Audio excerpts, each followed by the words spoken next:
अस्सलाम वालेकुम। अब पे कहते हैं आज की वीडियो में जो पैथोलॉजी है उसका चैप्टर 4 हम शुरू करें, which is haemodynamic disorders, thromboembolic disease और शॉक। तो पिछली हमने जो पैथोलॉजी की वीडियोस पढ़ी थी उसमें इन्फ्लेमेशन का पढ़ा था। अब हम ये कहते हैं इसके बारे में पढ़ेंगे। तो आज की वीडियो में पढ़ेंगे oedema effusion, hyperaemia and congestion. तो सबसे पहले एडिमा और एफ्यूजन का तो सबको पता ही होगा, लेकिन फिर भी ये कहते हैं बता देता हूँ। बेसिकली होता क्या है, ये एक नॉर्मल सिचुएशन में ये होता है कि आर्टीरियल एंड पे हाइड्रोस्टैटिक प्रेशर यूजली बढ़ा हुआ होता है, तो वहाँ से जो भी फ्लूइड होता है वो आपका एक्स्ट्रा वेस्कुलर स्पेस में आता है, यानी वेसल से बाहर आ जाता है। जो एक्स्ट्रा सेलुलर फ्लूइड है वहाँ आता है। एंड होता क्या है कि जो वीनस एंड होता है वहाँ पे usually due to increase plasma colloid osmotic pressure आपका जो फ्लूइड है जो यहाँ से बाहर जाता है वो फिर यहाँ से वापस वेसल के अंदर आ जाता है, तो एक नॉर्मल फ्लो मेंटेन रहती है। या कभी कभार ऐसा होता है कि अगर फ्लूइड ज़्यादा चला भी जाए प्लाज्मा में एक्स्ट्रा सेलुलर फ्लूइड पे, तो होता क्या है कि जो लिम्फेटिक्स होते हैं, लिम्फेटिक्स उस फ्लूइड को ड्रेन कर देते हैं थोरेसिक डक्ट में और वो इवेंचुअली लेफ्ट सबक्लेवियन वेन में चले जाते हैं। लेकिन कुछ ऐसी कंडीशंस होती हैं जिसमें होता क्या है कि जो आपका या तो हाइड्रोस्टैटिक प्रेशर बढ़ जाए या कोलॉइड ऑस्मोटिक प्रेशर बढ़ जाए, उसकी वजह से होता है कि फ्लूइड जो है वो फिर एक्स्ट्रा वेस्कुलर स्पेसेस जो होती है, जो टिश्यूज़ होते हैं वहाँ पे फिर एक्यूमुलेट करने लग जाता है, और इस तरह की कंडीशन को हम कहते हैं एडिमा। एंड जब आपका फ्लूइड जो है वो किसी कैविटी में या किसी कैविटी वाली स्पेस पे अगर वो ये कहते हैं वो कर रहा हो, एक्यूमुलेट कर रहा हो, तो उसको हम कहेंगे एफ्यूजन। जिस तरह अगर वो पेरिकार्डियल कैविटी में वो कर रहा है, एक्यूमुलेट करे, तो पेरिकार्डियल एफ्यूजन। अगर वो प्लूरल में करे, प्लूरल एफ्यूजन। और अगर वो पेरिटोनियम में करे तो उसको हम एसाइटीज़ भी कहते हैं। अब मैंने कहा कि एडिमा होता कैसे, due to increase hydrostatic pressure या due to increase colloid osmotic pressure. Increase hydrostatic pressure किस वजह से होता है, इंक्रीज कॉस्ट और इंक्रीज जो वो है not increase colloid osmotic pressure, due to decrease colloid osmotic pressure. Increase hydrostatic pressure और डिक्रीज कोलॉइड ऑस्मोटिक प्रेशर की क्या कंडीशन हैं वो उन्होंने यहाँ पे सारी दी हुई। अगर इनमें से हम 2-3 भी याद कर लेंगे तो इट्स मोर देन इनफ। और एक और बात कि ये जो एडिमा है इट कैंट बी ये एडिमा या तो जो एडिमा होता है जो फ्लूइड यहाँ पे जमा होता है, अब ये फ्लूइड एक्सुडेट भी हो सकता है अगर इसमें प्रोटीन कंटेंट ज़्यादा हो किसी इन्फ्लेमेटरी कंडीशन में, या ये जो फ्लूइड यहाँ पे जमा होगा ये नॉन इन्फ्लेमेटरी कंडीशन में एज अ ट्रांसुडेट के तौर पे भी हमको मिल सकता है, जिसमें जो प्रोटीन कंटेंट होगा वो प्रोटीन कंटेंट बेसिकली कम होगा। तो मैंने कहा जो एडिमा की 2 मेन कॉजेस होती हैं। Increase hydrostatic pressure. Increase hydrostatic pressure कब होता है, जब मेनली आपको कोई ऐसा डिसऑर्डर हो जिसमें जो वीनस रिटर्न है वो इम्पेयर्ड हुआ हो, वीनस रिटर्न सही से हो नहीं रहा हो। और इसमें कौन सी कंडीशन आती है, इसमें जो मोस्ट इंपॉर्टेंट आपके पास आती है वो आती congestive heart failure, cardiac failure में यही होता है कि आपका वीनस रिटर्न सही से हो नहीं रहा होता, तो हाइड्रोस्टैटिक प्रेशर जो है वो आपका इंक्रीज़ कर जाता है। और बाकी भी कंडीशन उन्होंने यहाँ पर दी हुई हैं। और रिड्यूस प्लाज्मा ऑस्मोटिक प्रेशर की मेन क्या कॉज है, बेसिकली हमें पता है कि जो प्लाज्मा में आपकी प्रोटीन होती है, प्लाज्मा प्रोटीन जो मोस्ट इंपॉर्टेंट है वो होती है एल्ब्यूमिन। अब लेट सपोज कि कोई भी ऐसी कंडीशन है जिसमें एल्ब्यूमिन की सही से सिंथेसिस नहीं हो पा रही हो, कि लेट सपोज कोई लिवर की डिजीज़ हो गई हो या कोई प्रोटीन मेलन्यूट्रिशन हो गई हो, या कोई ऐसी कंडीशन हो कि जिसमें एल्ब्यूमिन की सिंथेसिस तो नॉर्मल हो लेकिन उसकी ज़्यादा एक्सक्रीशन होने लग जाए, यानी एल्ब्यूमिन्यूरिया हो जाए। हमें पता है प्रोटीन्स यूजली यूरिन में नहीं आती, लेकिन एक कंडीशन होती है जिसको हम कहते हैं नेफ्रोटिक सिंड्रोम। उसमें बेसिकली होता है कि जो ग्लोमेरुलस होती है उसकी बेसमेंट मेम्ब्रेन डैमेज हो चुकी होती है, जिसकी वजह से प्रोटीन्स आपका यूरिन में आने लग जाती है, मेनली एल्ब्यूमिन आपकी यूरिन में आने लग जाती है, उसको एल्ब्यूमिन्यूरिया कहा जाता है। तो इन स्टेट्स में होता क्या है कि जो आपका प्लाज्मा ऑस्मोटिक प्रेशर है वो रिड्यूस हो जाता है, और जब प्लाज्मा ऑस्मोटिक प्रेशर रिड्यूस हो जाता है तो आपको क्या होता है, आपको हो जाता है एडिमा। एंड एक क्या कहते हैं जो स्टेप वाइज फैशन है वो क्या होता है कि एडिमा होता है। एडिमा के बाद क्या होता है कि जो इंट्रावेस्कुलर वॉल्यूम होती है वो रिड्यूस हो जाती है। जब इंट्रावेस्कुलर वॉल्यूम यानी वेसल के अंदर की वॉल्यूम जब डिक्रीज हो जाती है उसकी वजह से होता क्या है कि जो आपकी किडनी से वहाँ पे सही से परफ्यूजन नहीं हो पाती, रीनल हाइपो परफ्यूजन हो जाती है। और रीनल हाइपो परफ्यूजन की वजह से क्या होता है, जो जक्स्टाग्लोमेरुलर सेल्स हैं जब वो डिटेक्ट करने के आपके सही सोडियम कॉन्टेंट नहीं आ रहा या जो वॉल्यूम है वो कम हुई है, तो फिर वो रेनिन एंजियोटेंसिन सिस्टम को वो कर देते हैं, एक्टिवेट करते हैं, और उसको हम कहते हैं सेकेंडरी हाइपर एल्डोस्टेरोनिज्म।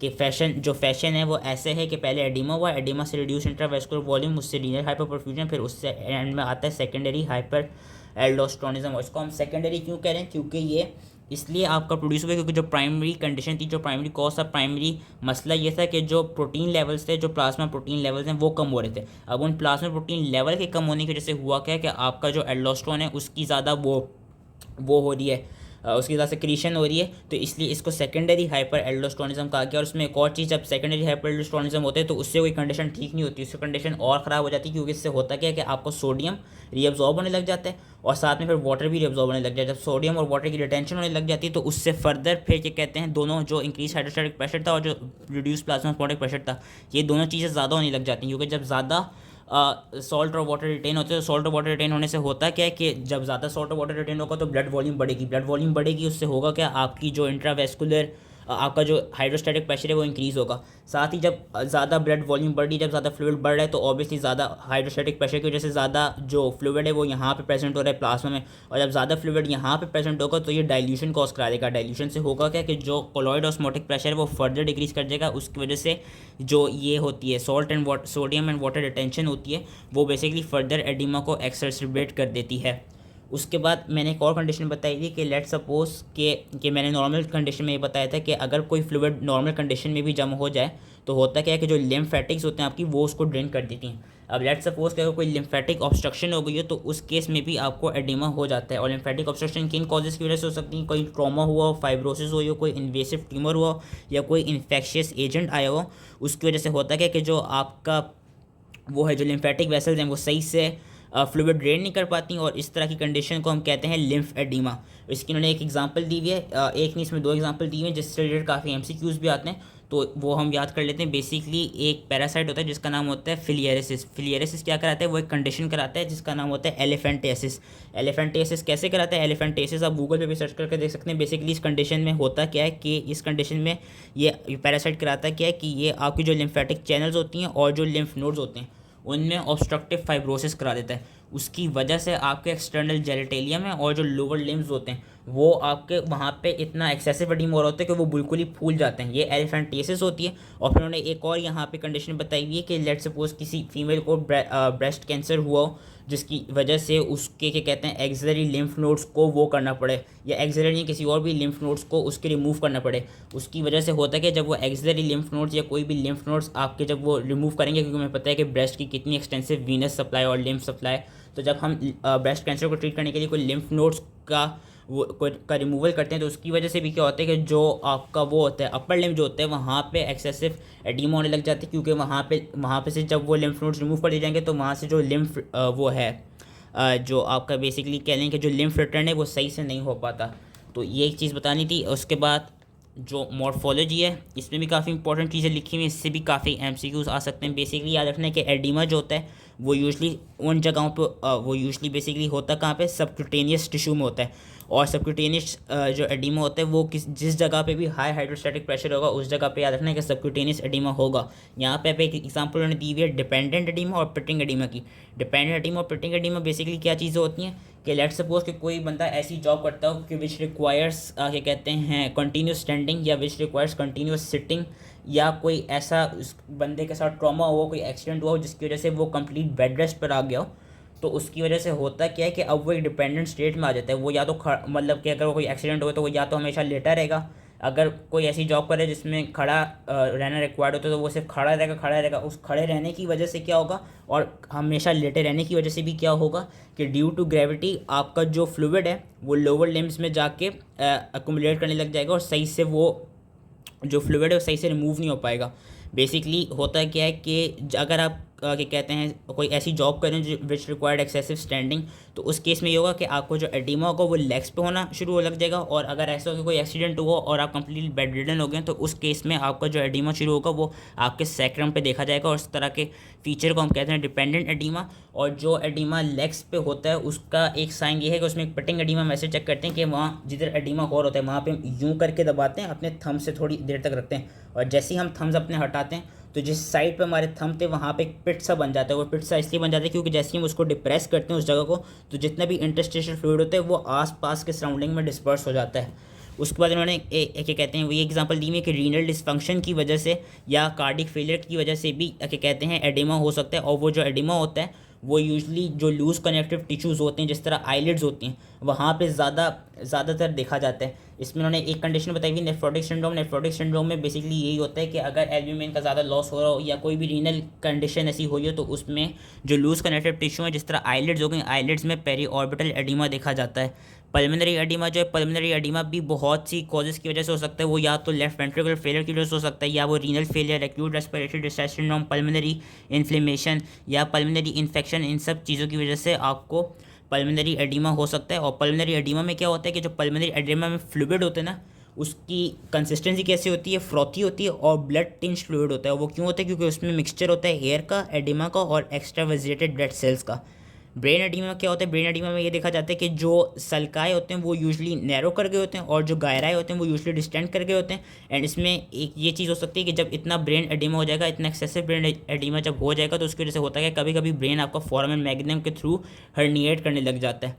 फिर उन्होंने यहाँ पे बताया हुआ है कि प्लूरल कैविटी में अगर एडिमा हो गया तो उसको हम कहेंगे हाइड्रोथोरैक्स, अगर पेरिकार्डियल कैविटी में हो गया तो हाइड्रोपेरिकार्डियम, और अगर पेरिटोनियल कैविटी में हो गया तो उसको हाइड्रोपेरिटोनियम या मोस्ट कॉमनली एसाइटिस कहते हैं। और एसाइटिस हमें पता है क्यों होती है, एसाइटिस ड्यू टू कोई भी पोर्टल क्या कहते हैं हाइपरटेंशन में कोई भी मसला आ गया हो तो उसकी वजह से ये कहते हैं आपको वो एसाइटिस हो जाती हैं। और इसमें इन्होंने जो एक चीज़ बताई हुई है आगे जाके कि ट्रांसुडेटिव एफ्यूजन्स और एक्सुडेटिव एफ्यूजन्स में क्या फ़र्क है। एक तो फ़र्क हमें जो पता है कि ट्रांसुडेट में जो प्रोटीन कंटेंट है वो कम होगा, एक्सुडेट में प्रोटीन कंटेंट ज़्यादा होगा। अब इनकी वो ये कहते हैं इनकी कंसिस्टेंसी कैसी होगी या इनकी वो किस तरह की होगी, मॉर्फोलॉजी कैसी होगी। बेसिकली जो एक्सुडेटिव एफ्यूजन्स होंगे वो यूजली क्लाउडी हो गए अपेरेंस में due to presence of white cells, where जो ट्रांसुडेटिव एफ्यूजन्स होंगे वो होंगे आपके स्ट्रॉ कलर्ड या ट्रांसलूसेंट। और एक और चीज़ याद रखनी है कि जो पेरिटोनियल एफ्यूजन्स होंगी ना which are cause by lymphatic blockage, उनको हम काइलस एफ्यूजन कहेंगे। उनको काइलस एफ्यूजन क्यों कहेंगे, क्योंकि बेसिकली वो मिल्की क्या कहते हैं कि जो मॉर्फोलॉजी होगी इट विल उनका जो कलर होगा वो मिल्की होगा। और मिल्की क्यों होगा, it will be due to presence of lipids absorb from the gut. तो ये चीज़ें याद रखनी थी।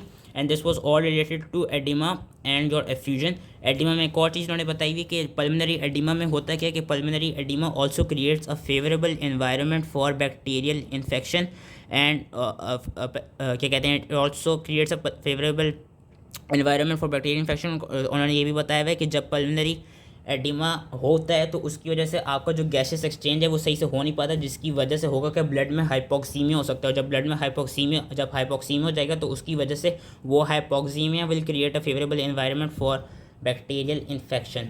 अब हम आते हैं अपने हाइपरईमिया एंड कंजेशन में। हाइपरईमिया एंड कंजेशन क्या है, ये बेसिकली इनमें इनके जो दो मैकेनिज़म्स हैं ना वो डिफरेंट हैं। होता क्या है कि दोनों में आपके जो टिश्यूज़ होते हैं वहाँ पे जो टिश्यूज़ होते हैं दोनों कंडीशंस में उधर वो देखी जाती है कि वहाँ पे इंक्रीज्ड ब्लड सप्लाई होती है। लेकिन वो क्यों होती है, हाइपरईमिया का होता है। हाइपरईमिया बेसिकली एक एक्टिव प्रोसेस होता है। उसमें क्या होती है, उसमें आपकी आर्टरीज जो है वो डायलेट कर जाती हैं। अब वो किसी भी कंडीशन में हो सकता है, कोई इन्फ्लेमेटरी कंडीशन में या आपकी नॉर्मल फिजियोलॉजिकल कंडीशन के स्केलेटल मसल्स में हमें पता है ड्यूरिंग एक्सरसाइज कि ड्यू टू आर्टीरियोलर डायलेशन वहाँ पे हाइपरीमिया होता है। वो हाइपरीमिया क्या होता है कि जब आपके स्केलेटल मसल्स एक्सरसाइज कर रहे होते हैं तो उधर इंक्रीज ब्लड फ्लो होती है। जब वहाँ पे इंक्रीज ब्लड फ्लो होगी तो उस इंक्रीज ब्लड फ्लो की वजह से होगा कि जो ऑक्सीजनेटेड ब्लड है वो ज़्यादा जा रहा है, और वो जब ज़्यादा जाता है तो वो कराता है कि वो उस जगह की वो रेड रेड अपीयरेंस दिखाता है। ये याद रखना है कि जो हाइपरीमिया है, हाइपरीमिया में आपको एरिथमा मिलेगा, रेड रेड सी वो मिलेगी, रेड सी उसकी बेसिकली जो मॉर्फोलॉजी होगी कि वो आपको एरिथमा मिलेगा, वहाँ पे रेड कलर मिलेगा जो उस टिश्यू में, क्योंकि वहाँ पे हाइपरीमिया में होता है क्या, हाइपरीमिया में आपकी आर्टरीज के डायलेशन की वजह से इंक्रीज ब्लड फ्लो हो जाती है। कंजेशन में क्या होता है, कंजेशन बेसिकली एक पैसिव प्रोसेस होता है। और कंजेशन में बेसिकली होता क्या है कि जो ब्लड फ्लो है वो नॉर्मल होती है लेकिन जो वीनस रिटर्न है वो सही नहीं हो पाता। जो वीनस रिटर्न होता है ना वो बेसिकली रिड्यूस हो चुका होता है। अब वो या तो इसलिए भी रिड्यूस हो सकता है कि कोई सिस्टेमिक आपको कंडीशन हो गई जिस तरह कार्डिक फेलियर हो गया, या वो किसी जगह पे किसी ऐसी जगह जहाँ पे वीनस कोई ऑब्स्ट्रक्शन हुई हो तो वहाँ पे भी वो लोकलाइज हो सकता है। और ये क्या होता है कि जो कंजेशन होता है, कंजेशन बेसिकली इसका कलर जो होता है इसका कलर ब्लू, ऑलमोस्ट ब्लू होता है। ये बेसिकली साइनोसिस को डिपेक्ट कर रहा होता है। हाइपरीमिया एरिथमा को डिपेक्ट कर रहा था क्योंकि वहाँ पे इंक्रीज ब्लड फ्लो हो रही थी।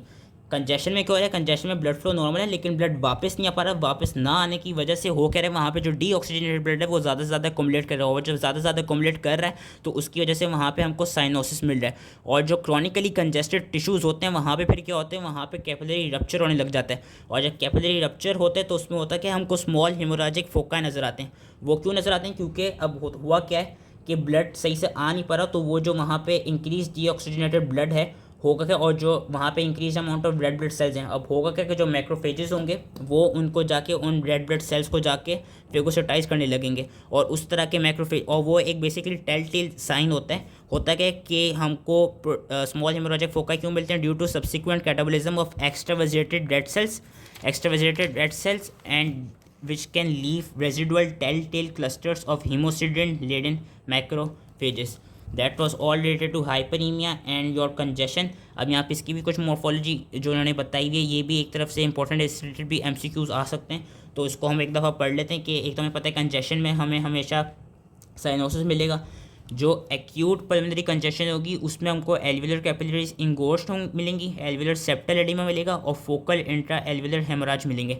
वेरस क्रॉनिक पल्मोनरी कंजेशन में क्या होगा, हमको सेप्टास थिकन मिलेंगे और फाइब्रोटिक मिलेंगे। और जो एल्विलाई होंगी, एल्विलाई में क्या होगा कि हमको वही मैक्रोफेजेस लेडन विद हेमोस्टेडन नजर आ रहे होंगे, जिनको हम हार्ट फेलियर सेल्स होते हैं। और वो क्यों नजर आ रहे होंगे, क्योंकि वहाँ पे भी जो एक्स्ट्रासेटेड ब्लड सेल्स होंगे उनको मैक्रोफेजेस ने आके फेगोसाइटाइज कर लिया होगा। एक्यूट हेपेटिक कंजेशन में क्या होता है, एक्यूट हेपेटिक कंजेशन में बेसिकली ये देखा गया, अगर तो आपको हेपेटिक सेल्स का स्ट्रक्चर याद हो जो हमने सेकंड ईयर में पढ़ा था कि वो हेक्सागोनल सेल्स थे, बीच में से सेंट्रल वेन गुजर रही थी, सामने साइनोसॉइड्स भी थे, और हमने देखा था कि पेरिफेरी में हेपेटिक आर्टरी होती थी। अब होता क्या है कि जब हेपेटिक कंजेशन हो जाती है, वीनस रिटर्न सही नहीं हो पा रहा, लेकिन ब्लड फ्लो जो है वो नॉर्मल है, तो इसकी वजह से होता क्या है कि जो पेरिफेरी में सेल्स है ना, जो कि आर्टरीज के करीब है, उन सेल्स में क्या देखा जाता है, उन सेल्स में ये देखा जाता है कि वो वाले सेल्स जो हैं वो उनमें सिर्फ फैटी चेंजेस हो रही होती है। वेरस वो सेल्स जो आपके सेंट्रल वेन के पास होते हैं, जो कि हेपेटिक आर्टरी से दूर होते हैं, उन सेल्स में क्या देखा जाता है, उन सेल्स में इस्कीमिक नेक्रोसिस देखा जाता है। और उन सेल्स में बेसिकली क्या देखा जाता है, क्योंकि उन्हें ब्लड सप्लाई नहीं मिल रही होती, तो उन सेल्स में बेसिकली इस्कीमिक नेक्रोसिस देखा जाता है। ये चीज़ याद रखनी थी। और ये थी acute hepatic congestion. Chronic passive hepatic congestion में क्या होगा, क्रॉनिक पैसिव हेपेटिक कंजेशन में बेसिकली वो जो सेल्स जो सेंट्रल वेन के पास थे उनकी जो सेल डेथ हो जाएगी, और ग्रॉसली उनकी जो अपीयरेंस मिलेगी वो रेड ब्राउन मिलेगी। वेरस वो सेल जो क्या कहते हैं, जो सराउंडिंग जोन्स में होंगे, उनको क्या होगी, surrounding zones will contain uncongested 10 liver. इसमें बेसिकली एक नटमैग लिवर सी वो फिगर मिलेगी। इसको एक दफ़ा रीड कर लीजिएगा, ये थोड़ा सा मुझे भी समझ नहीं आता है, इसकी इन्होंने यहाँ पे फिगर बताई हुई है।